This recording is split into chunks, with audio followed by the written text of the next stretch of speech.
Merci d'être avec nous sur les antennes de la première chaîne d'information en continu 24 heures sur 24 du Burkina émettant depuis Ouagadougou, la capitale du pays des hommes intègres. Amis de la liberté, de la démocratie et de la bonne gouvernance, salut à tous et à chacun et bienvenue à ce nouveau rendez-vous de votre émission Le Grand Déballage qui déroule le tapis rouge au président du Conseil supérieur de la communication.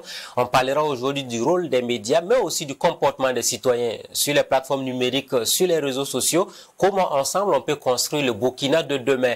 Qui pour mieux parler de ces questions, le président du Conseil supérieur de la communication est notre invité exceptionnel ce week-end. Abdoulaziz Bamogo est avec nous, bonsoir.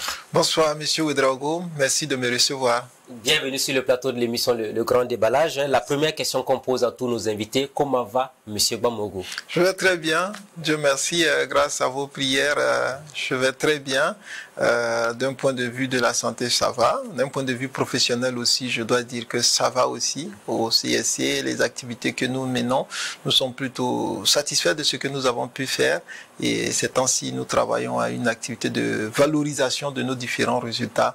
Ça va. On reviendra là-dessus tout à l'heure. Aziz Bamogo, quand on voit votre nom, on se rappelle de toute la crise qu'a connue le Conseil supérieur de la communication de 2021 à 2022. Alors, comment vous avez vécu ces moments? Parce que sous Damiba, vous avez souffert pour être confirmé président de l'institution. Ça n'a pas été facile ces moments-là, sans doute. Oui, ça n'a pas été facile. C'était des moments assez difficiles. D'abord, tous ces éléments pour choisir le président de l'institution. Je pense que c'est des passages, j'allais dire, obligés, des temps de démocratie. Et donc, c'est vraiment bon de pouvoir passer par là où on dit il faut mettre en compétition les acteurs et puis bon les citoyens ou les membres du collège vont choisir. Je pense que c'est une très bonne chose. Maintenant, bon, ce que je me dis, c'est que c'est aussi un exercice d'apprentissage que nous faisons. La démocratie, c'est pas quelque chose de très facile. Si on vous dit de choisir, c'est une très grande responsabilité qu'on vous donne. Et je pense que nous sommes encore à l'école de cet apprentissage-là. Et c'est ce qui explique que, bon, après l'élection, il y a eu beaucoup de difficultés, des tensions quant à accepter celui qui a été élu. Mais bon, Dieu merci, avec l'implication des uns et des autres, on a pu dépasser ce moment de difficulté-là, notamment après la signature du décret. Oui, mais voilà, comment vous expliquez le fait que votre choix n'a pas été validé en son temps par la présidence? Qu'est-ce qu'on vous disait pour ne pas accepter, signer ce décret en question? Moi, je sais pas. Non, c'est sérieux parce que l'institution a été bloquée pendant plusieurs mois, oui. Et les citoyens se sont posés des questions sur comment une immixtion peut remettre en cause des acquis importants. J'en sais rien. Je pense que peut-être que pour les autorités de l'époque, c'était en tête le fait que c'est le chef de l'État qui devait choisir le président de l'institution. Je pense que c'était peut-être ça qui a fait que bon, ils tenaient coûte que coûte à ce que bon, ce soit leur choix qui soit validé, voilà, par un processus électoral. Bon, j'allais dire qu'il venait accompagner un tel. Il nous était revenu que vous, élus, on vous a mis la pression pour démissionner, chose que vous avez catégoriquement refusée. Est-ce vrai? Oh, c'est vrai que là, après l'élection, bon, il y a eu des échanges avec certains acteurs, bon, je ne dis pas acteurs interposés, hein, qui avaient des propositions qui ont été faites, notamment dans ce sens-là. Mais bon, moi, ce que je me disais, c'est que c'était pas bien forcément pour la démocratie, pour l'institution et pour le Burkina Faso, eu égard à la crise que nous traversons. Que après l'élection, s'il n'y avait pas eu l'élection, s'il n'y avait pas eu ce processus, ce qui avait abouti, je pouvais comprendre, mais que l'élection ait eu lieu et qu'on vienne à trouver des moyens pour ne pas prendre en considération le résultat des élections, je pense que c'est pas un bon message qu'on envoyait aux gens. Parce que ça voudrait dire que les élections, ça ne sert à rien. Vous pouvez voter, mais on pourra faire quelque chose d'autre. Et ça allait pas être bien pour l'institution. Vous voyez? Pourquoi vous avez résisté, hein? C'était pour montrer que l'élection, il fallait impérativement sacraliser les choix des conseillers. Oui, je pense. Et puis aussi le message qu'on envoyait aux gens, aux professionnels des médias, mais aussi à l'opinion publique. L'institution qui allait réguler les médias par la suite, c'est quoi? Est-ce que c'est juste un appendice du gouvernement? Il va recevoir des instructions du gouvernement, alors qu'on veut que ce soit une institution, une autorité administrative indépendante. Si on a validé cette proposition-là, ça voudrait dire que l'institution, dès le démarrage du mandat de la personne qui allait être président, allait être tout de suite décriée. Les gens vont dire non, non, non, ce n'est pas une autorité administrative indépendante, c'est juste une sorte de direction d'un département ministériel ou quoi qui viendrait pour assurer sur. Donc je pense qu'il y avait tout ça. Donc il fallait, à mon sens, c'était pas... tenir. Il fallait surtout garantir les conditions d'un bon fonctionnement du média et permettre qu'il joue vraiment son rôle. Dans ce contexte difficile que nous traversons, on a vraiment besoin du régulateur. Parce que le défi, il est aussi communicationnel. On parle beaucoup du défi sécuritaire, des actions militaires, mais il est aussi fortement communicationnel. La façon de communiquer des médias, des personnalités, des acteurs que vous invitez sur les plateaux, des citoyens sur les réseaux sociaux, dans les émissions d'expression, si nous n'arrangeons pas cette communication, si nous ne sommes pas, en tant que pays, capables de bien gérer cette communication, c'est ça qui va davantage nous fragiliser. C'est ça qui va rendre impossible les actions que nous menons pour faire sortir ce pays de ce défi sécuritaire-là. Moi, je suis convaincu, j'en suis convaincu. On va revenir là-dessus parce que vous avez esquivé de façon très subtile la question que je vous ai posée. J'insiste là-dessus. Donc, en son temps, on vous a fait des propositions pour que vous abandonniez votre élection en tant que président du CSC. Oui, il y a des choses qui ont été faites dans ce sens-là, mais bon, je n'ai pas voulu m'engager sur cette voie-là. C'était tout de même regrettable parce qu'on a vu comment l'institution elle-même a souffert et autres. Oui, tout à fait. Oui. Tout à fait. Mais c'était pas, pour moi, c'était pas de faire du bras de fer. Non, non, non, pas du tout, pas du tout. Mais j'étais dans le souci que si on n'entérinait pas le vote du collège là, on tuait l'institution. Ah oui. On tuait l'institution. Oui, mais parce que vous les professionnels, qu'est-ce que vous allez dire après? On a fait une élection, on a choisi un président et on a mis le président de côté, on a pris quelqu'un qui est choisi par une autorité politique. Les professionnels des médias, qu'est-ce qu'ils vont dire? Ils vont dire que les décisions de régulation qui vont être prises, ils vont dire qu'on ne s'aligne pas derrière ça, on n'accepte pas. Parce que ce n'est pas une autorité administrative indépendante telle que le veut la Constitution. Donc il y avait ce grand risque-là. Il ne faut pas oublier aussi que l'institution sortait d'une situation difficile. Elle a connu des crises, il ne fallait pas en rajouter à la limite. Absolument, absolument. Alors que si on partait dans ce sens-là, on allait encore creuser de nouveaux signaux, de nouvelles fractures encore, non seulement à l'intérieur de l'institution, mais à l'extérieur avec les acteurs professionnels, et ça allait être vraiment difficile. Sous Damiba, ça n'a pas marché. Il y a eu un deuxième coup d'État le 30 septembre 2022. Il a fallu septembre, octobre, novembre et décembre, 3 mois après l'arrivée du capitaine Traoré. Le décret a finalement été signé. Est-ce que quand il a été signé, quand vous avez pris connaissance, vous vous êtes dit, ouf, enfin nous allons pouvoir travailler? Oui, je pense que c'était un ouf de soulagement pour tout le monde.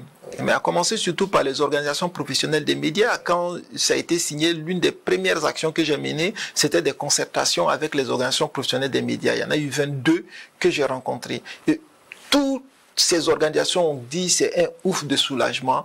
On voulait que le régulateur soit mis en marche, particulièrement parce que eux, ils avaient aussi des difficultés dans le rapport avec les autorités gouvernementales et ils pensaient que le régulateur devait pouvoir jouer un rôle dans ce sens-là pour apaiser les relations entre les médias et les autorités gouvernementales, leur permettre de comprendre que les médias ne sont pas contre le pays, ne sont pas contre le gouvernement, mais ont certaines obligations au regard de leur mission qu'ils sont obligés de respecter. Donc, c'était un ouf de soulagement pour eux. C'était un ouf de soulagement aussi pour nous, parce que c'était des moments très difficiles, pour nous en tant que membres du collège, mais aussi pour nos collaborateurs de l'administration du CSC. Ils sont 130 et c'était 130, oui, on est 130 collaborateurs employés au niveau du CSC. Oui. Donc 120 plus les conseillers là. Okay.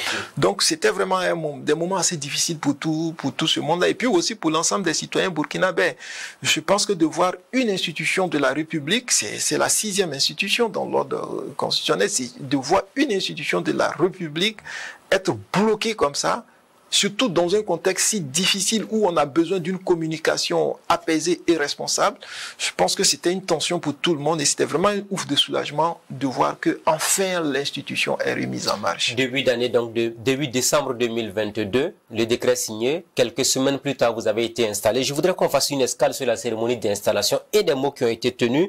Je note au passage, vous avez dit, et je vous cite, la crise au CSE nous interpelle sur la nécessité de révisiter notre dispositif juridique de régulation afin d'en combler les limites. Alors, quelles ont été les limites que vous avez voulu faire ressortir indirectement à partir de ces cérémonies d'investissement? Il y avait surtout cette crise que nous avons traversée. Et je pense que c'est aussi les insuffisances des textes qui ont favorisé ça. Par exemple, le texte dit que la nomination du président, le président est élu et puis après, il y a un décret qui est signé par le chef de l'État. Donc, il y a deux actes. Voilà, c'est pas un seul acte qui confère voilà, l'autorité. Mais alors, entre les deux, quel temps peut s'écouler? On a vécu une situation où il s'est passé 6 mois avant que ça ne soit signé.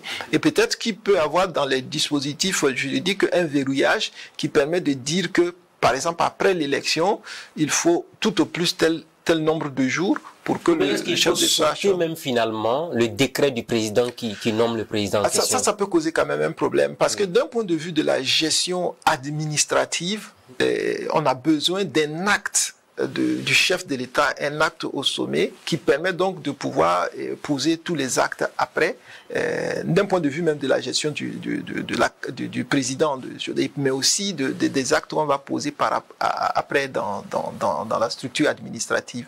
Donc on a vraiment besoin de ça. Je pense qu'on ne peut pas le sauter. Mais peut-être qu'il faut trouver une façon de verrouiller ça. Il faudrait donner peut-être un délai à la présidence. Par exemple. Du genre, si le président du CSE est élu, la présidence a 3 semaines ou 1 mois tout au plus pour valider ou invalider l'élection, peut-être éventuellement. Par exemple, la réflexion peut être dans ce sens-là. Pour dire que là, en ce moment-là, il n'y a pas un temps long qui s'écoule et mettre vraiment les choses en harmonie. Dire on a besoin de l'élection, donc si l'élection a eu lieu, donc il faudrait que la signature aussi puisse se donc à l'étape actuelle, même si on vote un nouveau président du CSE, la présidence a tout le temps pour pouvoir entériner le choix des conseillers. Il n'y a pas de délai imparti pour cela. Oui, le texte ne prévoit pas de délai, puisque c'est le même texte. Maintenant, il y a des réformes qui sont en cours, qui sont portées par le gouvernement. Et peut-être que des modifications pourraient se faire dans ce sens-là pour aider justement à sortir de cette situation difficile que nous avons pu traverser à la précédente fois. Et toujours le 22 décembre 2022, c'est la dernière partie, on va continuer l'émission tout à l'heure. Vous avez déclaré aussi, et je vous cite encore une fois de plus, nous devons mettre définitivement l'instance de régulation de la communication à l'abri des aléas politiques. C'est vrai. Parce qu'on a remarqué que deux choses. On a remarqué que quand il y a des changements à la tête du pays, voilà, les secousses là se ressentent au niveau de l'institution. Quand il y a des changements aussi à la tête de l'institution, c'est aussi des moments de tension. Je pense qu'il faut trouver le moyen de pouvoir éviter ça. C'est une institution qui est très importante pour le pays. Et donc on ne doit pas accepter qu'il y ait des moments où l'institution est fragilisée, où l'institution est bloquée, et pendant des temps assez importants, je pense que c'est pas une bonne chose. Et puis, comme je vous disais, on a 130 personnes, on a du courant, de l'électricité qu'on paye, des locations et autres consorts, et 1 mois sans que l'institution joue son rôle, c'est des charges énormes qu'on paye pour ne rien faire. Ça n'a pas de sens pour un pays comme le nôtre qui vraiment court derrière pour boucler les choses, les différents budgets.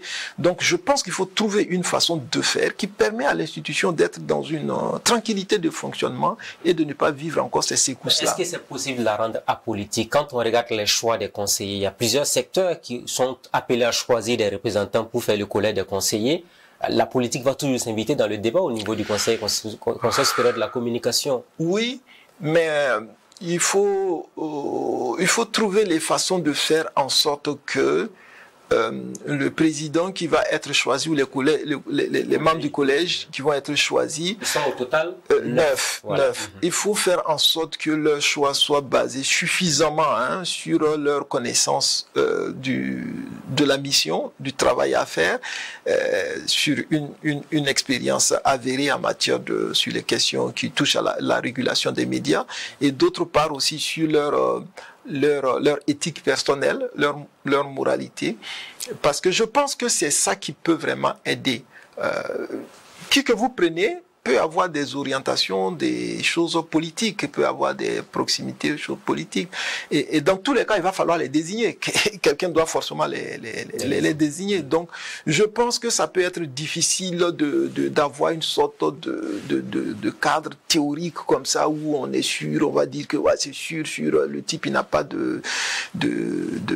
d'acquaintance ou de lien politique. Mais moi, je pense là où il faut peut-être mettre beaucoup plus la science, c'est dans le processus de choix pour s'assurer que c'est par exemple des gens qui ont la maîtrise de la technicité du travail et deuxièmement qui ont une certaine moralité dans voilà. Est-ce que la prestation de serment aussi ne permet pas au conseiller de s'affranchir de la personne ou de la structure qu'il a désignée pour être membre, par exemple? Tout à fait. Moi, je pense que c'est une très bonne chose. Cet acte-là, c'est vraiment un très bon acte. Je pense que quand on est devant les magistrats là avec leur toge et puis on lève la main comme ça et puis on prête serment, je pense que c'est quelque chose de très fort. Et ça constitue, je suis tout à fait d'accord avec vous, ça constitue une sorte de rampe qui permet d'éviter ce truc après, qui protège aussi le conseiller en tant que tel. Parce que c'est pas facile, hein. Quel que soit celui qui vous désigne là, derrière, il attend, consciemment ou inconsciemment, que vous vous comportez d'une façon à lui être reconnaissant. Ou à quoi aller prendre des directives, ou souvent, c'est possible? J'allais pas dire ça de cette façon-là, mais je pense que d'une manière ou d'une autre, celui qui vous choisit, il attend quand même, hein, consciemment ou inconsciemment, que vous lui soyez d'une certaine façon reconnaissante. Donc, qu'il s'agisse des professionnels ou qu'il s'agisse des autorités politiques, il y a une sorte de retour d'ascenseur qui est attendu d'une certaine façon. Peut-être que ce ne serait pas de venir vous dire, ah, faut faire comme ça ou faut faire comme ça, mais que dans ce qui le touche personnellement, que votre attitude soit plus reconnaissante parce que c'est lui qui vous aurait choisi. Et c'est pourquoi ce que vous dites là est tout à fait juste. Il faut que ce serment-là, voilà, quand il existe, il permet quand même à la personne qui a été choisie de pouvoir avoir une certaine attitude posture vis-à-vis de celui qui l'a choisi. Bon, écoutez, la loi m'a obligé à rompre vraiment le lien, à être dans une posture de impartialité, de rendre seulement les décisions en fonction de mes attributions et en fonction de ce qui m'est donné comme cadre de travail, au nom de l'intérêt général. Voilà. Et c'est ça qui est vraiment difficile. Hein. Vous avez les acteurs politiques. Je suis tout à fait d'accord avec vous qu'il faut travailler à ce qu'il y ait cette distance-là. Mais bon, il faut trouver les formules, comment on fait. Dans les réformes, peut-être les gens ils verront comment on intègre ça. Mais quel que soit celui qui vous choisit là, même quand c'est les professionnels là, ils attendent que derrière il y ait une sorte de... Et là, le conseiller, il est un peu pris entre les choses. C'est pourquoi je dis qu'il faut travailler beaucoup plus sur sa personnalité. Si on choisit des gens qui ont de l'étoffe, qui ont de la personnalité, qui ont un niveau de moralité élevé, même si on l'a nommé, même si c'est... Il y a moins de risques que la personne... C'est ça. C'est-à-dire même... Oui, mais c'est-à-dire que même si c'est un politique qui l'a choisi, qui l'a nommé, autre consort, il peut dire des choses à cette chose. Ah bon, oui, c'est vrai, c'est tel aspect. Oui, vous voudrez que ce soit comme ça, mais voici le problème que ça causerait si on doit comme ça. Peut-être que c'est bien de laisser qu'on puisse faire de cette façon-là. C'est ça qui répond plus à l'intérêt général et c'est ça qui est dans le cadre de la fonction que nous occupons. Et pour l'ensemble des citoyens qui nous regardent actuellement au Burkina, vous pouvez les rassurer que les conseillers, jusqu'à preuve de contraire, arrivent à travailler de façon très indépendante. Oui, je pense. Sans forcément intimidation politique, où on les appelle pas pour dire faites ci, faites ça, et puis ils suivent en même temps sans broncher. Bon, moi je suis pas je ne veux pas savoir comment ça se passe après. Mais dans le cadre du travail, dans le cadre de notre travail, en tout cas, j'ai observé vraiment une disposition à discuter sur la base des textes et vraiment de façon objective, de façon assez ouverte, de façon sereine, de façon, j'allais dire, indépendante sur les questions qui nous ont été posées. Je ne crois pas que véritablement des instructions qui auraient été données ont véritablement influencé le travail que nous avons fait. Mais en tout cas, les débats étaient très ouverts et très objectifs. On était vraiment dans des approches, j'allais dire, rationnelles et juridiques dans nos façons de travailler, de discuter. Est-ce que de façon générale, chaque fois quand il y a une décision importante à prendre, les 9 conseillers se réunissent, ils votent pour choisir la meilleure décision qui aurait été prise ou la majorité qui s'est dégagée par rapport à une décision? Je dois dire qu'on a très rarement voté. Tout simplement parce que lorsque vous débattez et que c'est vraiment sincère là, les débats, arrivé à un certain moment, vraiment l'unanimité commence à se construire autour, voilà, d'une position, des choses données. Ça ne nous a vraiment pas trop causé de problème. Je pense que de façon générale, quand on avait des questions sur lesquelles, voilà, il pouvait avoir au début 2-3 positions assez différentes, mais quand on discute, on cherche les éclairages, et là-dessus, vous me permettrez de saluer le travail très important que nos collègues techniciens du Conseil supérieur de la communication nous ont apporté. Parce que quand vous voulez prendre les décisions, vous pouvez être limité dans la connaissance d'un certain nombre de choses, des éléments à traiter, de l'historique du média dont il est question, des dispositions, des textes qui encadrent le travail des médias. Mais leur éclairage, les notes d'études, les notes techniques qu'ils nous apportent, nous ont vraiment aidés. Lorsque nous discutons et qu'on n'arrive pas à s'entendre, on fait souvent recours à eux pour qu'ils aillent fouiller davantage, nous apporter des éléments d'histoire, des références à des textes et autres consorts. Et en général, avec cet éclairage technique-là, généralement, de façon vraiment générale, on arrive à trouver un consensus autour d'une façon de décider. Pour peut-être la majeure partie de ceux qui ne savent pas comment fonctionne le CSC, ils vont se dire, quand il y a un événement, le président, le Premier ministre ou encore le ministre de la Communication chacun peut prendre son téléphone pour dire, Monsieur le président du CSC, faites ceci, faites cela. Est-ce que c'est possible justement? Non, c'est pas possible, c'est difficile, c'est vraiment difficile. Parce que les décisions d'ordre régulatoire, là où il s'agit de réguler l'activité des médias, notamment quand il y a un problème dans un média et que nous devons statuer là-dessus, c'est le collège. C'est le collège. Les seules personnes qui peuvent vraiment nous dire quelque chose, nous apporter, c'est nos techniciens du Conseil supérieur de la communication. Et même là, ils ne vous orientent pas. C'est-à-dire qu'ils vous donnent des pistes de réflexion. Ils nous éclairent mais vos techniciens ne vous donnent pas voilà, okay. Non. Ils nous donnent l'éclairage pour mieux comprendre le problème, avoir une vue sur une certaine perspective sur l'histoire, sur ce qui s'est passé antérieurement, des éléments de jurisprudence et aussi tout ce qu'il y a comme cadre qui encadre donc le travail des médias. Cet éclairage-là nous permet de discuter. Nous aussi, on a une certaine connaissance, une certaine expérience. C'est quand même des gens qui viennent du milieu pour la plupart. Et c'est eux qui peuvent nous apporter quelque chose. Et en général, ce qu'ils nous apportent, c'est des éléments d'éclairage. Pour le reste, moi personnellement, je n'en ai pas reçu que des gens m'appellent pour me dire il faut faire dans ce sens, il faut faire dans ce sens. Il y a des aspects sur lesquels nous avons discuté, sur la préoccupation d'un certain nombre d'autorités. Voilà, voici tel média, voici le contenu, voilà. Non, puis on leur dit bon, il faut faire une lettre de saisine, dire voilà ce qui vous cause problème, voilà. Et dès qu'on est saisi, on instruit, comme tout autre citoyen nous aurait saisi. Aux citoyens, parce que ça aussi c'est important de le dire, parce que pour ceux qui ne savent pas, quand vous avez un problème avec un média, vous pouvez saisir le Conseil supérieur de la communication sans forcément passer par la justice. D'où l'appellation peut-être gendarme des médias. Est-ce que ça colle bien à ce moment-là? Mais c'est justement pourquoi il ne faut pas l'appeler gendarme des médias. Parce qu'en réalité, la régulation, c'est un peu ce qu'on appelle du droit soft. C'est une justice qui est soft, c'est une justice qui est, j'allais dire, plus douce. Voilà. C'est pour éviter justement que la gestion des problèmes nés de l'activité des médias ne soit pas portée devant le tribunal comme les autres. Parce qu'on estime que le journaliste, par exemple, en faisant son travail, il s'expose à certaines erreurs et que c'est pas des choses intentionnelles, mais c'est des choses qui peuvent arriver parce qu'il a un travail qui l'expose à ça. Donc, on crée une sorte de cadre spécifique pour eux, pour dire que, voilà, dans le cadre de leur travail, si un problème arrivait, voilà comment il faut gérer ça, au regard de la spécificité de leur travail, de leur mission qu'ils ont dans le cadre de la République, dans le cadre de la démocratie.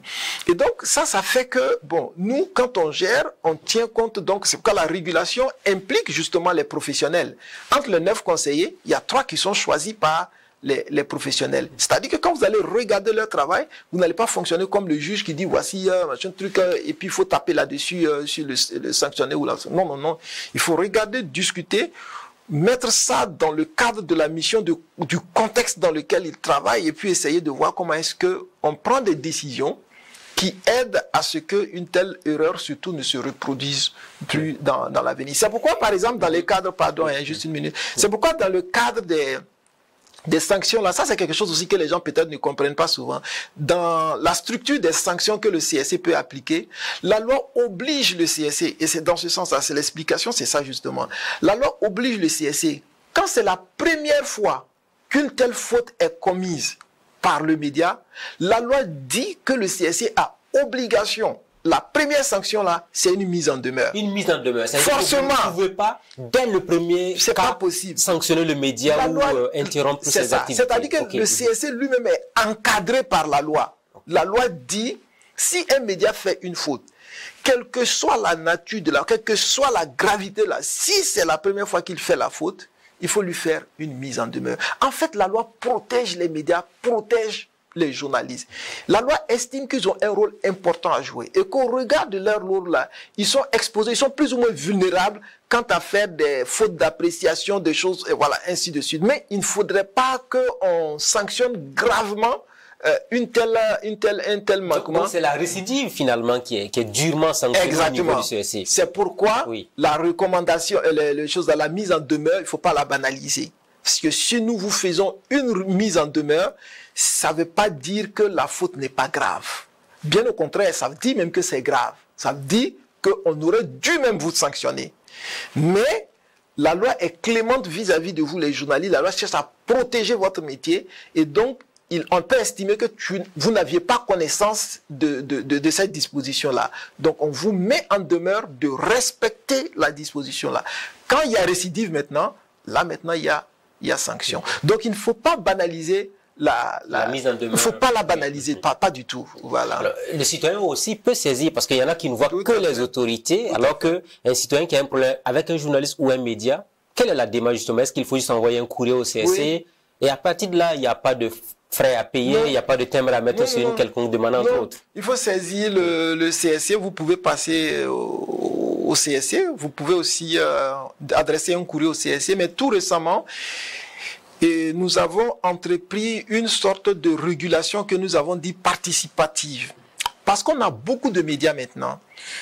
Au niveau des radios, on en a autour de 175 par là. Si on prend tous les médias confondus, on est autour de 600 médias. 600 médias. Et ça, j'estime que c'est sous-évalué. Ça, c'est ceux qui sont déclarés reconnus. 600. Oui. Maintenant, ceux qui... C'est extrême pour un pays comme le Burkina. Oui, c'est beaucoup. C'est vraiment beaucoup. Et si vous allez, mais c'est sous-estimé, parce que si vous allez sur Internet, il y a beaucoup de sites Internet qui disent qu'ils font de l'information, qui ne sont pas déclarés.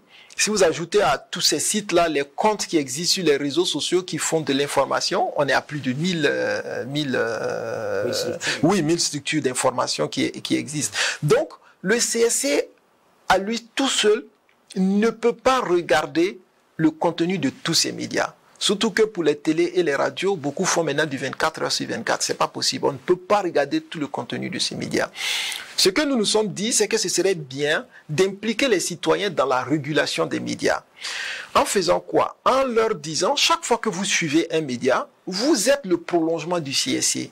Regardez, si vous estimez qu'il y a quelque chose qui cause problème, alerter le CSC. Mais si le citoyen lui-même ne comprend pas le travail du journaliste en question, oui, mais ça va devenir peut-être une appréciation un peu biaisée du travail qui est fait par le journaliste en ce moment. Oui, mais lui ne fait pas la régulation. Lui, il alerte le CSC. En ce moment, le CSC va se concentrer sur l'activité de stockage des contenus médiatiques. Donc, quand on l'alerte, il va maintenant dans le stock regarder ce dont il est question et regarder si effectivement il y a problème ou s'il n'y a pas de problème. S'il y a un problème, il s'en approprie et puis il traite. S'il n'y a pas de problème, il fait un retour à la personne, au citoyen qui a saisi pour dire oui, ce que vous avez dit, nous avons regardé, mais en réalité, au terme de la loi et de tout ce qui encadre leur activité, il n'y a pas de problème. Parce que la loi dit ceci, ça, on lui fait ce retour-là. Donc, lui, sa participation va être plutôt d'alerter, mais il n'est pas dans le travail de traitement. Ça, c'est le CSC qui va continuer à le faire. C'est parce que les médias sont devenus nombreux mais est-ce qu'en termes de régulation ou de contrôle, on a l'impression que le CSC ne contrôle que les radios et les télés, et puis quelques presses écrites? Parce qu'à part ce monde-là, le reste là, vous n'avez vraiment pas de contrôle là-dessus. Oui, et particulièrement en ce qui concerne les réseaux sociaux. Les réseaux sociaux, oui. Mais parce que faisons une escale d'abord sur les télés, les radios et les presses écrites qui sont connus et reconnus par le CSC. Est-ce qu'à ce niveau, vous avez vraiment des difficultés? Est-ce que vous sentez que le travail n'est pas bien fait? Non, je pense même le contraire. Je pense que les médias du Burkina sont beaucoup professionnels. Beaucoup, oui. Parce que le temps que j'ai eu d'abord en tant que vice-président et puis en tant que président, il y a eu très peu de manquements. Vraiment, le corps des dispositions là, qui encadrent le travail là, ça a été très rarement violé par les professionnels. L'éthique et la déontologie. Et la loi. C'est les trois principaux cadres. L'éthique, la déontologie et la loi. Ces trois cadres-là ont été très rarement violés par les médias professionnels. Et même les cas où il y a eu les violations de ces cadres-là, je dois dire c'est beaucoup lié à l'aspect économique des médias. Par exemple, le type de manquement qui est récurrent, que nous avons traité de façon plus régulière, c'est la publicité des praticiens, de la pharmacopée traditionnelle. C'est pas normal de le faire? C'est pas normal de le faire parce que la loi interdit la publicité de tout médicament. Tout médicament. C'est même les produits de la... Oui, ne doivent pas faire les médicaments, non. Voilà, mais que les officines les pharmaceutiques, les centres de santé, les produits mortuaires, tous ces éléments-là sont interdits à la publicité. Mais nos praticiens ne comprennent pas bien cet aspect-là. Et les médias, surtout les radios, qui sont souvent dans des zones un peu reculées, parce qu'il n'y a pas de publicité, parce qu'ils n'ont pas de sources de revenus, voilà. Même en ville, on voit. Même à Ouagadougou, on voit ça. On a des télés ou des radios qui reçoivent des praticiens. C'est ça. C'est lié au fait qu'ils n'ont pas de source de revenus et qu'ils vont vers ça pour pouvoir avoir ça. Donc, il y a des circonstances atténuantes de votre part. Bon, comme je suis le régulateur, là, je ne vais pas dire comme ça.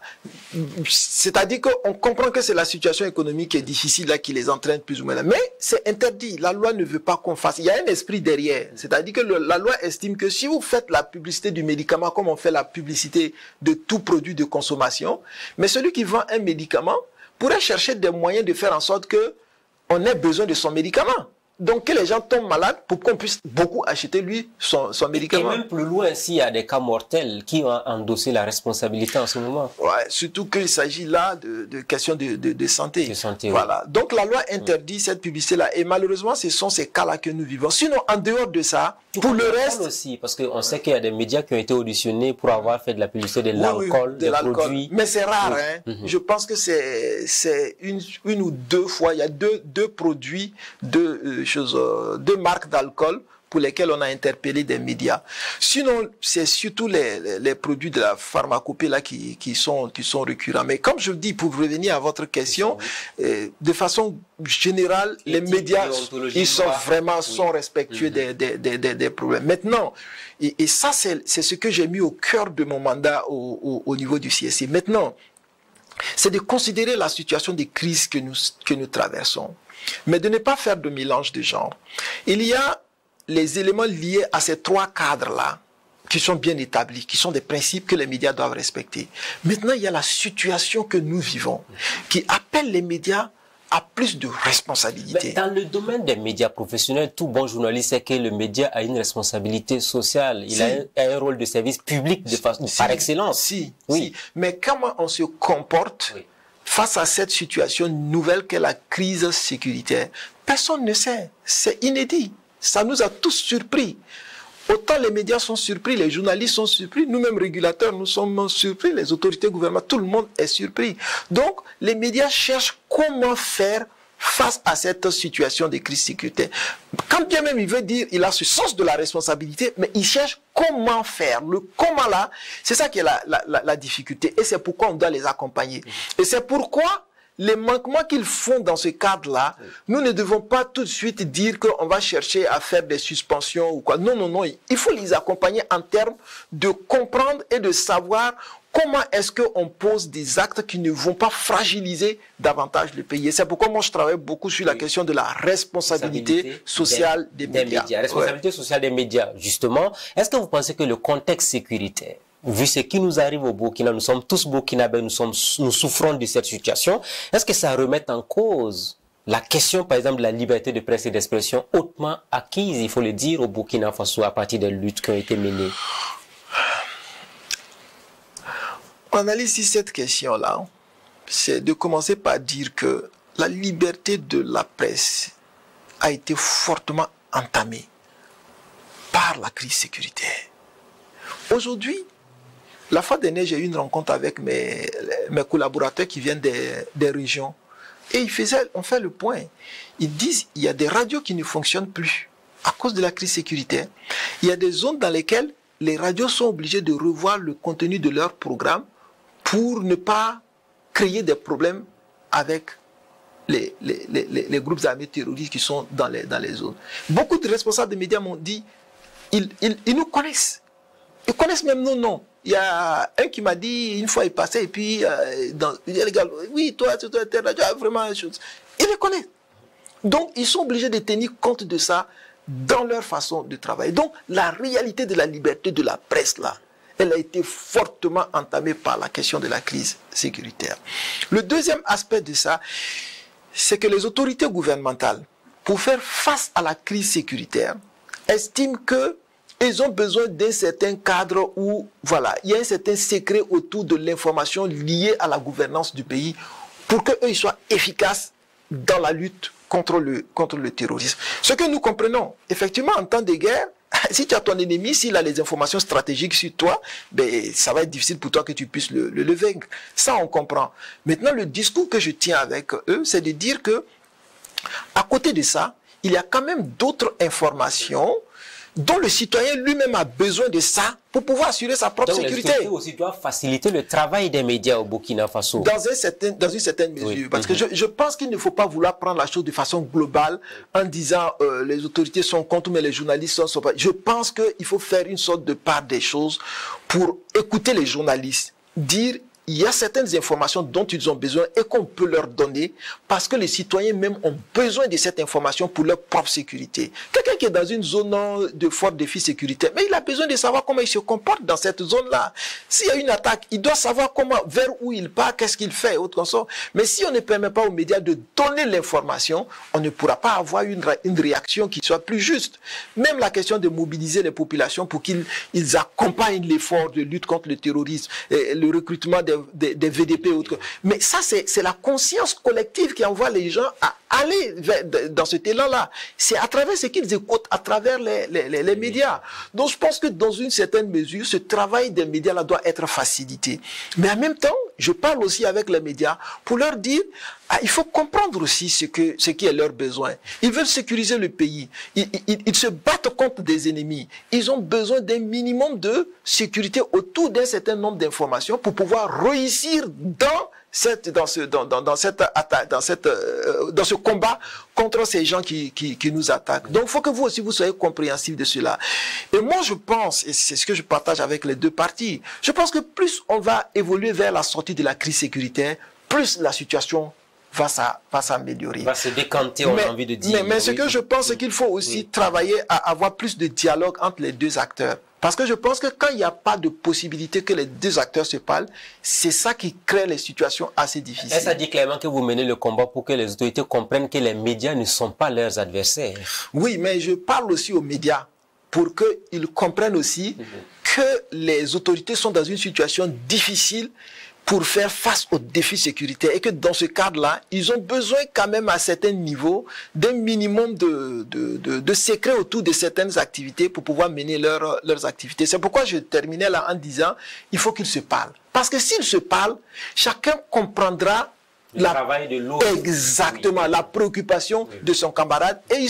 Parce que tous les deux travaillent pour le même peuple burkinabé. pour les mêmes citoyens, pour le même pays. Chose importante à préciser à cette étape de l'émission, c'est que les médias sont l'une des victimes majeures collatérales de cette insécurité quand on regarde les chiffres et autres, parce que vous avez fait le plaidoyer en disant il faut qu'on arrive à travailler à ce que les médias aient une certaine autonomie financière. À ce niveau, on sent que la crise sécuritaire a laissé des séquelles sans doute. Oui, bien sûr, la crise sécuritaire a beaucoup fragilisé davantage les médias, les entreprises de presse, parce que déjà la situation économique était déjà difficile.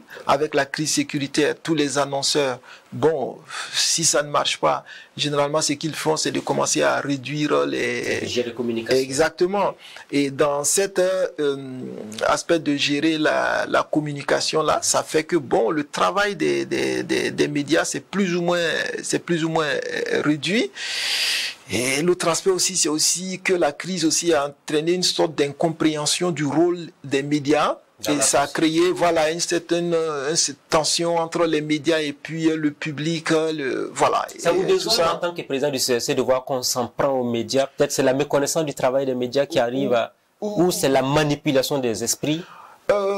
Je veux dire, c'est plutôt le contexte de crise que nous vivons. Oui. Voilà, peut-être qu'il peut y avoir des incitations à certains niveaux, mais c'est le contexte de crise que nous vivons. Vous savez, la personne qui s'en prend aux médias, c'est vrai, moi je le déplore, je l'ai même condamné à travers une déclaration et appelé les gens à plus de compréhension vis-à-vis du rôle que jouent les médias. Mais celui qui s'en prend aux médias, ça peut être quelqu'un qui a été victime des attaques terroristes. Ça peut être quelqu'un qui a perdu tous ses biens, qui a fui son village, qui a laissé ses biens là-bas, qui se retrouve dans une ville quelque part, sans maison, qui est en train de squatter dans une maison inachevée, et je sais pas, qui n'a pas toute sa famille avec lui, ou bien qui se retrouve avec sa femme et ses enfants, qui peut pas leur donner à manger. Mais ce type-là, quand il va s'exprimer, c'est tout ce ressenti-là qui s'exprime à travers lui. Donc je pense souvent aussi que on doit pouvoir les comprendre et dire que c'est quelqu'un qui est victime de la crise sécuritaire. Mais ça ne justifie pas qu'on s'en prenne aux médias au moins. Tout à fait, j'en suis d'accord. Je suis tout à fait d'accord avec toi. Mais je veux dire, il faut aussi comprendre que celui qui s'exprime aussi de cette façon-là, ce n'est pas forcément un citoyen qui est dans des conditions normales et qui s'exprime. Ça peut être un citoyen qui est victime, qui est blessé par la crise sécuritaire qui est en train de s'exprimer. Et donc, c'est tout son ressenti qu'il exprime à travers ça. Mais tout à fait, je suis d'accord avec vous, ça ne dit pas que ce qu'il dit là est très bien, ça dit que ce qu'il dit cause problème, il faut qu'on trouve les moyens de pouvoir le lui expliquer et de faire en sorte que son expression là soit, voilà, on arrive à enlever toute cette charge, voilà, qu'il porte là du fait qu'il est victime de la crise sécuritaire. Parce qu'on dit que les médias jouent un rôle important pour le développement d'un pays. Non, mais en fait, le rôle même le plus important, c'est quoi? C'est que dans une situation comme celle-là, on a besoin quand même que les citoyens sachent ce qui se passe dans leur pays. Exactement, et qu'ils soient plus ou moins d'accord sur la réalité des faits. Or, si vous fragilisez, si les médias sont fragilisés, si les médias professionnels sont fragilisés, qui sont ceux qui vont informer les citoyens? C'est ceux qui sont en train de travailler à la manipulation sur souvent les réseaux sociaux, qui sont prêts peut-être à prendre 5 000 ou 10 000 et puis passer une fausse information. Ça voudrait dire quoi? Ça voudrait dire que si nous n'avons pas les médias professionnels qui vont être là pour dire la vérité des faits, qui vont faire que, en fait, une nation, une société n'est qu'à travers le fait qu'ils croient en une chose. C'est-à-dire qu'ils ont les mêmes faits, qui sont la même réalité pour eux. Mais à partir du moment où ils ne croient pas aux mêmes faits, ça veut dire que chacun a ses faits, vous allez avoir des entités qui vont rentrer en conflit. Or, ce sont les médias professionnels qui font en sorte que l'ensemble de notre peuple croit en une seule chose, en une vérité, aux faits qui sont observés. Parce que le média va vérifier, il va avoir la certitude, le média ne va pas faire que dans le sens forcément, oui. Il fait l'effort professionnel de dire les faits, de faire en sorte que tous les citoyens voient et croient en une seule chose. Alors que celui qui n'est pas professionnel des médias, qui accepte de prendre l'argent pour dire des choses, ceux-là, ils vont créer 2, 3, 4 réalités différentes. Et ils vont agréger des groupes autour de ces réalités différentes. Et ces groupes-là vont forcément rentrer en conflit.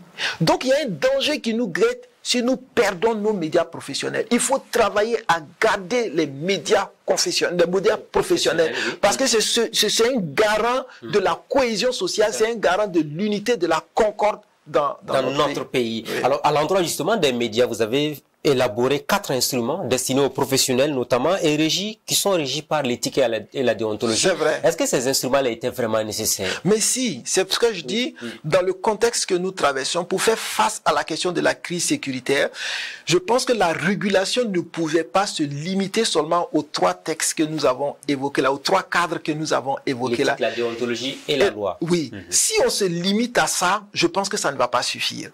Et c'est pourquoi moi je pense que la question de la responsabilité là, c'est l'élément clé sur lequel il faut véritablement travailler. Que dit la responsabilité sociale du média? La responsabilité sociale du média dit que avant de diffuser, de faire un choix éditorial, le journaliste, le média doit se demander quelle peut être l'incidence de ce choix-là sur, par exemple, la cohésion sociale, sur le vivre ensemble, sur la crise sécuritaire. Par exemple, vous avez un village qui est exposé aux attaques terroristes. Vous avez une information donnée. Si vous la publiez, cette information-là peut causer l'agression de ce village-là. On a vu par exemple des villages où des gens ont été attaqués parce que des journalistes sont allés faire des interviews là-bas. On a eu par exemple des situations où des villages ont été mis dans le viseur des attaques, tout simplement parce que les médias en ont parlé. Donc je pense que le journaliste doit se demander, est-ce que si je dis telle ou telle chose maintenant, ça ne va pas causer plus de mal que de bien à mon pays? Est-ce que ça ne va pas causer plus de tort que de bien les journalistes professionnels en sont conscients, monsieur le président, vous le savez très bien. Oui, mais il ne faut pas se coucher sur ses lauriers. En fait, je dis... C'est un rappel alors finalement. C'est un rappel, mais c'est un avenant, j'allais dire, à ces 3 cadres dont nous parlons là. C'est pour leur dire, oui, les 3 cadres là sont importants. Si vous les respectez, c'est bien, vous êtes bon professionnel. Si vous les respectez, vous êtes un professionnel, c'est bon. Mais ne vous limitez pas à ça. À cause de la situation de fragilité de votre pays, vous devez ajouter, vous devez mettre un avenant à ces 3 contrats que vous avez avec votre société-là. C'est la responsabilité sociale du média. Pour dire, ce que vous allez dire là ne doit pas causer plus de fragilité encore. Voilà qui est bien dit. Alors on évolue parce qu'on est pratiquement pris par le temps. Je veux qu'on parle aussi de cette charte de bonne conduite à l'endroit des médias confessionnels. Était-ce vraiment nécessaire, cette charte-là justement? Si. Parce que quand nous avons fait l'analyse sur la crise que nous traversons, nous nous sommes rendus compte que la question religieuse, c'est l'élément que ceux qui attaquent le Burkina utilisent pour recruter les jeunes dans leur rang. C'est aussi l'élément qu'ils utilisent pour mettre en conflit les communautés de notre pays. Donc on s'est dit, si jamais un problème devait venir sur la base de la religion, et à travers les médias, notamment les médias confessionnels, ça risque d'être difficile pour notre pays. Donc, au lieu d'attendre que cela advienne, avant qu'on ne cherche à résoudre le problème, comment est-ce qu'on peut anticiper? Quelle digue on peut mettre pour éviter ça? Donc, nous avons appelé les fêtières des musulmans, la FAIB, fêtière des églises protestantes, la FEME, fêtière de l'église catholique, Kopal Burkina Niger, ainsi que l'ONAFAR, qui est l'Observatoire national des faits religieux, pour qu'on discute ensemble. Ça a pris du temps, ça a pris plusieurs mois de travail, de discussion. C'était pas évident? C'était pas peut-être évident, mais quand on s'est rencontrés, on a vu que chaque acteur avait ce souci-là. Et je dois remercier l'ensemble des leadership des 3 groupes confessionnels de notre pays parce qu'ils comprenaient la chose exactement comme nous et ils étaient d'accord pour qu'on puisse placer ces digues-là pour éviter que des problèmes viennent. Elle a été adoptée de façon très unanime. Consensuelle. Donc il y a eu 14 signataires dont les 3 grands groupes confessionnels-là, mais aussi les organisations des journalistes et des communicateurs confessionnels, les représentants des médias confessionnels, les représentants de UBS TV, de l'UNALPHA, de l'OBM et du Conseil supérieur de la communication. Et à travers cette charte-là, nous disons 2 choses. Premièrement, que les médias confessionnels ne doivent pas être utilisés pour diviser le pays. Donc, le média confessionnel, non seulement lui-même, il ne doit pas faire quelque chose pour diviser le pays, mais il ne doit pas accepter que quelqu'un vienne l'utiliser pour diviser notre société. Et deuxièmement, que les médias confessionnels s'engagent à accompagner les autorités nationales pour sensibiliser nos concitoyens sur la cohésion sociale et la paix. Oui, le vivre ensemble. Voilà, et la paix au Burkina. Exactement. Alors, est-ce que votre cauchemar au niveau du CSC, finalement, ce ne sont pas ces sites d'information qui se créent au quotidien? Parce qu'on a plus un contrôle là-dessus. Au niveau du CSC, vous avez comptabilisé combien de sites d'information en ligne officiellement reconnus, il y en a 120. 120 reconnus. Mais ça dépasse largement ça parce que il y a d'abord qu'ils se déclarent au parquet. Et puis maintenant, voilà, puisqu'il y a beaucoup de sites, par exemple, il y a eu des problèmes et puis on s'est rendu compte qu'il avait le récipicé du parquet, mais il n'avait pas fait la déclaration au CSC. Et c'est deux étapes. C'est deux étapes, donc c'est le lieu pour moi d'appeler à l'attention de ces acteurs-là qu'après la déclaration au parquet, il faut forcément venir donner une copie de votre récipicé au régulateur pour qu'on en prenne compte. Donc, ils sont vraiment beaucoup. Il y a les web TV, les web radios qui s'ajoutent au site d'information et c'est un gros monde aujourd'hui à réguler. Oui. Qui n'est pas du tout évident, sans doute, parce que c'est beaucoup. Oui, c'est beaucoup, mais en même temps, c'est aussi que c'est un contenu qui est très dynamique, qui change beaucoup, qui emprunte beaucoup, et donc c'est un peu quelque chose d'assez sensible. Et surtout qu'il y a une grande facilité de manipulation à ce niveau-là. Des gens qui sont à l'étranger peuvent créer un site qu'ils appellent Burkina quelque chose pour dire au Burkinabé c'est un site d'information. Alors que souvent c'est faux. C'est des faux. Il y en a beaucoup. Et tout récemment, il y a beaucoup de sites comme ça qu'on a découvert qui sont utilisés pour faire de la désinformation. J'écris en 24 heures, 48 heures et puis commence à balancer des choses. Et vous vous rendez compte il faut s'en méfier. Et c'est l'un des chantiers que je n'ai pas réussi à aboutir sous mon mandat. C'est qu'on voulait travailler à mettre en place une plateforme de labellisation des sites et des comptes en ligne. C'est-à-dire pour pouvoir alerter les citoyens pour dire faites attention à tel site, faites attention à tel compte parce qu'il n'est pas bon, il diffuse de la désinformation. On peut déjà le faire avec ceux qui sont officiellement reconnus. Ça peut être une première étape. Oui, c'est les deux. Et on l'avait en chantier avec l'association des éditeurs de la presse en ligne. Mais bon, c'est les moyens qui nous ont fait défaut. Et sinon, la plateforme nous aurait permis de donner des étiquettes vertes aux médias professionnels que nous considérons comme étant des médias sérieux, c'est-à-dire qui sont transparents et qui sont crédibles.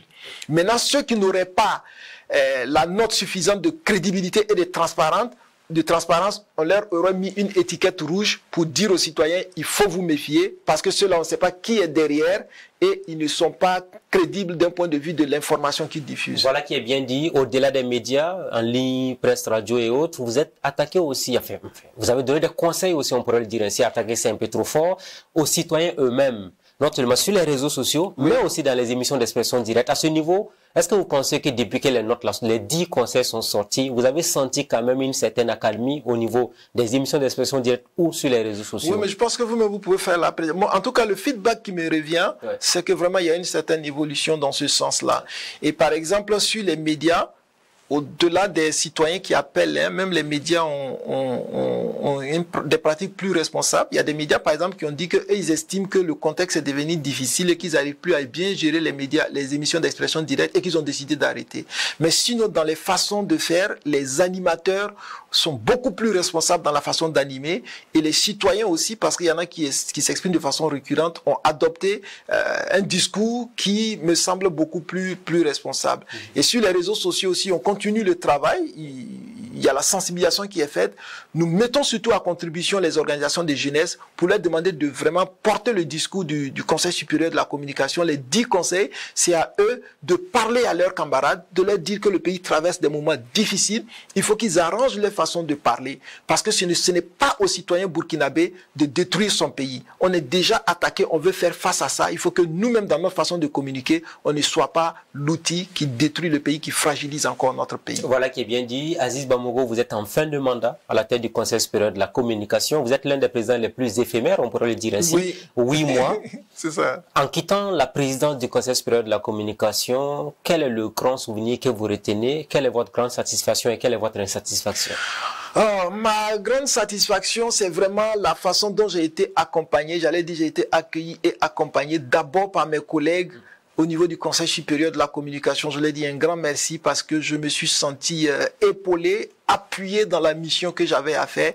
Et je pense que si il n'y a pas eu d'acte litigieux de décision du CSC qui a été problématique, c'est vraiment grâce à ce soutien technique, à cette disponibilité, cet accompagnement des collaborateurs au niveau de l'institution, de mes collègues conseillers également qui, dès que le décret a été signé, se sont vraiment mis au travail et vraiment je voudrais les en remercier. Remercier aussi les organisations professionnelles des médias.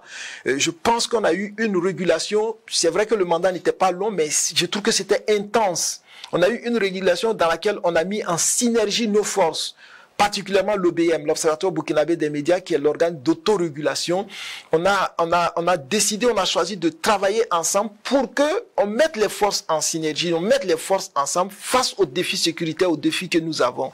Et je veux vraiment remercier le président de l'OBM, Amadou Ouangrawa, pour vraiment la disponibilité qu'il a eue, mais aussi les autres organisations professionnelles, dont le vôtre, UBS TV, UNALPHA, les publicitaires associés, l'ACEP, l'Association des éditeurs de presse en ligne, et bien d'autres encore, qui ont été non seulement à l'écoute de ce que le CSC disait, mais qui sont aussi venus apporter au CSC leur contribution pour aider à la régulation des médias au regard du contexte difficile que nous traversons. Les éléments de... Des satisfactions rapidement, s'il y en a. Bon, il y en a pas. La question de la carte de presse, par exemple. Sur la carte de presse, oui. Je pense qu'il y a un travail qu'il faut poursuivre parce que moi, j'avais expliqué avec le comité que je pense qu'il faut travailler à ce que la carte de presse, les conditions là soient vraiment verrouillées pour que ce soit les vrais professionnels qui ont accès à la carte de presse. Et qu'on travaille à faire en sorte que dans les médias, ce sont les journalistes qui sont détenteurs de la carte de presse qui fassent l'activité d'information. Moi, je comprends pas pourquoi on a une carte de presse et puis quelqu'un qui n'a pas la carte de presse fait exactement le même travail que celui qui a la carte de presse dans le média. Je trouve que c'est pas juste. Je pense qu'on doit pouvoir dire que pour présenter le journal, par exemple, c'est le journaliste qui a la carte de presse qui peut le faire. Celui qui n'a pas la carte de presse ne peut pas le faire. Je pense que pour un journal presse écrite, on doit dire, pour écrire les articles de choses, c'est un journaliste qui a... Mais pas quel... Voilà. Parce que si tout le monde peut le faire, en ce moment, on se demande à quoi sert la carte de presse. Bon, mais c'est un débat que j'ai mené avec le comité. Je pense que c'est un débat qui doit se poursuivre. Voilà. Quelle est la prochaine destination d'Aziz Bamoko? Peut-être dans une ambassade où vous allez repartir dans le privé, d'où vous êtes venu? Voilà, pour le moment, je vais retourner d'abord, peut-être me reposer un petit temps d'abord, avant de reprendre d'autres activités. Un vœu pour le Burkina Faso? Ah oui, sur la question de la paix, la sortie de la crise, mais surtout que nous devons en tant que peuple, faire l'effort de la cohésion sociale. Je pense qu'on ne peut pas être en train de rêver qu'on va sortir de cette crise sécuritaire si nous-mêmes à l'intérieur, nous ne sommes pas capables de nous donner la main. Il peut y avoir des situations difficiles où on ne s'entend pas, mais cette crise-là nous oblige à dépasser ces petites querelles, pour que toutes les forces soient mises ensemble. Il n'y a aucune ethnie, aucun parti politique, aucun groupe qui peut dire que moi, seul-là, je peux résoudre le problème. C'est pas possible. La crise-là est très grande, elle est très forte. Elle nous a secoués au plus profond de nous-mêmes et elle nous oblige à être unis, quelles que soient les entités que nous représentons, pour qu'on puisse faire face à ce défi sécuritaire. Merci beaucoup Aziz Bamoko. Merci d'avoir accepté notre invitation. C'est moi qui vous remercie. Et encore félicitations pour le travail que vous faites. Merci. Et pour Burkina Info, je vous félicite pour le travail que vous faites. L'information en continu, ça demande beaucoup d'énergie. Et vous arrivez à jouer ce rôle-là. En tout cas, bravo à vous. Et bonne continuation. Merci, Monsieur le Président du CNC. Ainsi prend fin le rendez-vous de ce jour, amis de la liberté, de la démocratie et de la bonne gouvernance. Très bonne suite de programme à tous et à chacun. On se dit rendez-vous la semaine prochaine avec un nouvel invité. Bonsoir chez vous.